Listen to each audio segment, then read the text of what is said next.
Can we end by you telling us that story about how you went to Mexico, or is that a super inappropriate story? I forget. No, it's not super inappropriate. It has nothing to do with anything. We don't have to say it. Great. No. I'm saying it has nothing to do with... Have you heard the story, Neil? I've not. Well, buckle up, everybody. It has nothing to do Also, with we should anything say like right now, religious. if people have questions, feel free to throw them in the chat right now, and after we get through this incredible story... Fun. It's not that great of a story. You're building up too much. It's This okay. terrible story.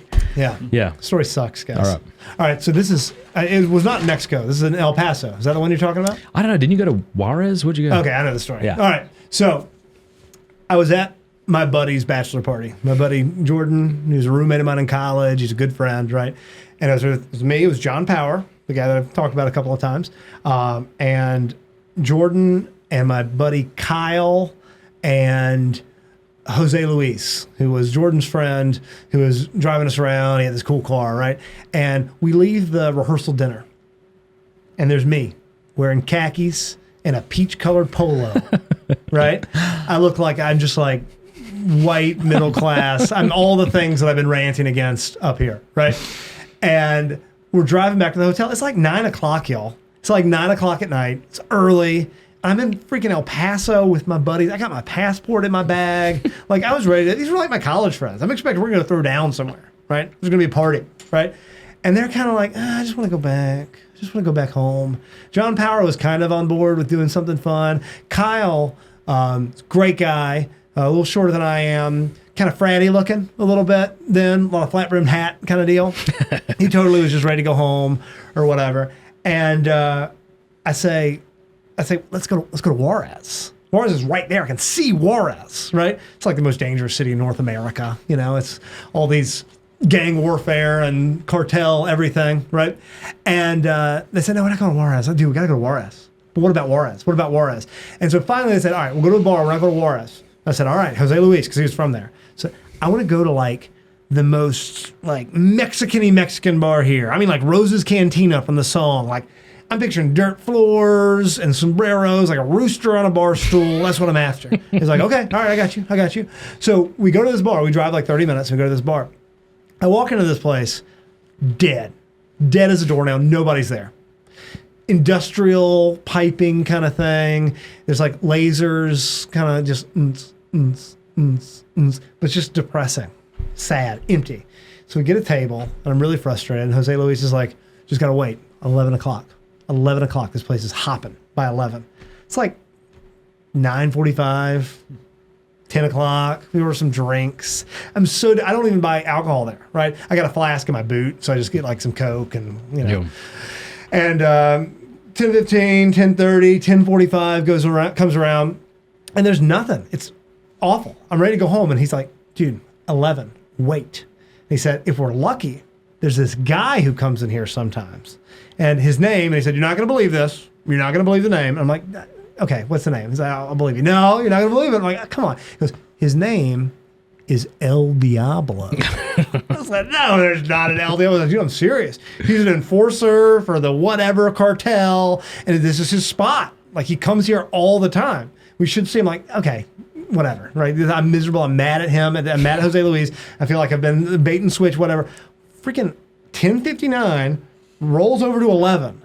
It's like they opened a gate for like everybody comes in. This place is it's like the size of a basketball gym, right? It's full of people, and all of a sudden those ladies are going,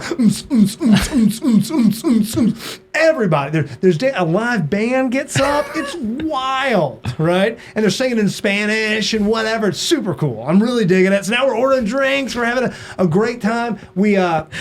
Kyle was kind of uncomfortable with being there, right? He was just like, I really want to go home or whatever. And we said, no, dude, we're hanging out. John Power's a big guy. I'm not a small guy, right? Mm-hmm. And so we're like, we're going to go get you up in the front. This guy, please don't. Like, no, come on. We're going to get you up to the front, up to the stage, right? Yeah. So we grab Kyle and we got him. He's like, guys, stop. We're like, yeah. We're like, it's Kyle's birthday. It's Kyle's birthday to the band. And the band, there's all this. It wasn't his birthday. No, I don't know what his birthday was, but it definitely wasn't. I was like, Feliz cumpleaños, Kyle. So everybody, man, it's killer. It is so much fun. And I mean, like, a little dark, like there were totally girls behind us, like doing coke off their pinky nails. Like it's crazy. Yeah. And so 11:30, 11:45, this sounds so made up. It's not made up. You can get John Power on the phone right now. I'll tell you the same story, right? The doors open, the double doors open, and people just sort of step back, like the entrance to the bar, right? People kind of step back. And this real tiny little Miami Vice looking guy comes in. Big lapels, unbuttoned down here to show like 3 little squiggles of chest hair, big gold chain, and beside him is this monster of a guy, just this huge dude, like 6'4", Nicholas Wonder, just walking in beside him. And Jose Luis is like, hey, it's El Diablo. Like, that's not El Diablo. It's El Diablo. Don't call him El Diablo. Call him this. And I won't say the name just so I don't get like killed in my sleep tonight. Yeah. And we've had a few drinks. We're having a good time. And so he gets close and we're like, hey, so-and-so. We'll call, what's his name? We'll call him Johnny. Johnny! He's like, come on, we want to buy you a drink. We want to buy you a drink. He like walks over and he's kind of whispering to the big guy and he says something. Big guy, or he or the big guy say something to Jose Luis like, why do they want to buy me a drink? And they're like, they just think you're cool. They just wanted to talk. Because Jose Luis is not okay with the fact that we're inviting this guy over to our table. And like, once again, it's just constant. So we're like doing shots with El Diablo, right? All this stuff is going on. And another 15 minutes go by. He's kind of dancing a little bit. And then he says he's going outside for a cigarette. I'm like, I want a cigarette. And to paint the picture, once again, I'm wearing a peach polo. I have like pleated pants on, right? And like loafers. So I'm like, I'd like to go outside too. I too enjoy nicotine. Huh? Yeah. So we go outside, and I think, I mean, to make it more, but I'm pretty sure I bummed a cigarette off of El Diablo, right? So I'm sitting outside and I'm smoking with El Diablo. Sorry, that was not for effect. I just want to smoke my cigar a little bit. And we're talking about everything. And for some reason, I said, after this, we're going into Juarez. We've been talking about that all night. We're gonna go down to Juarez and whatever.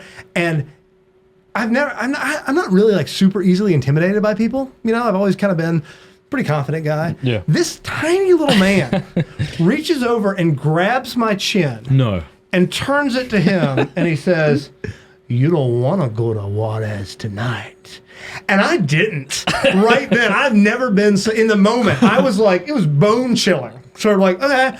And Jose Luis, I still don't know why, is like, hey, we really need to leave. Right now, we need to leave. I'm like, yeah, no. And we talk about, once again, I don't know what it means. I don't have any context. But it was bizarre. And that's the time that my life was threatened by a fabulous story. Mexican drug cartel guy. Man, thank you so much for sharing that. Any questions, Neil, or no? We're pretty good. Hey, thanks so much for watching. Please be sure to like and subscribe and leave a comment below letting us know what you thought about the video.